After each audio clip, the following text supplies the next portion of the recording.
Дали знаете дека легендата вели дека црн камен во Велес е свето место? Бидејќи на врвот од Карпата турците погубиле 40 попа. Телата ги фрлале во долот, а нивната крв се разлеала низ Карпата. Разлеаната крв и денес се познава на Карпата. Тоа се црните траги на камењата. На врвот од Карпата, каде што биле заклани поповите, почнала да извира вода. И исто како што се разлевала нивната крв, сега се разлева водата.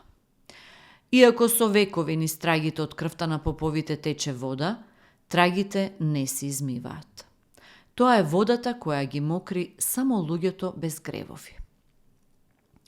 Велешани веруваат дека душите на закланите попови се тие кои им помагаат на болните и несреќените и ги прават среќни. На црн камен луѓето одат за секој поголем празник.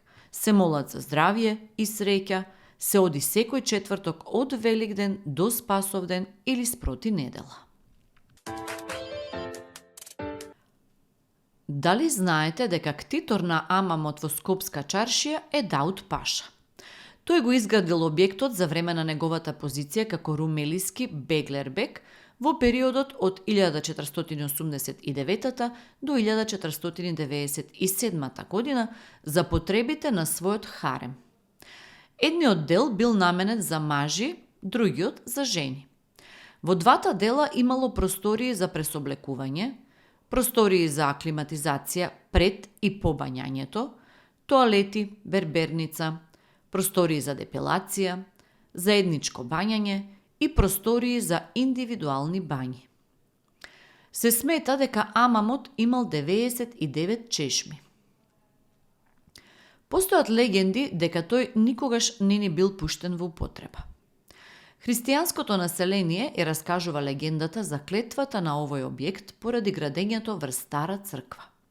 Затоа на првиот ден од неговото отварање, наместо вода се појавиле змии кои ја каснале керката на Дауд Паша, пошто тој наредил затварање на Амамот. Присуството на записи за неговите приходи ги оспоруваат овие легенди и посочуваат на високи трошоци за одржување како можна причина за неговото затварање. Се верува дека објектот бил изначително оштетен во природните катастрофи, како големиот земјотрес во 1555 година или пожарот во 1689 година.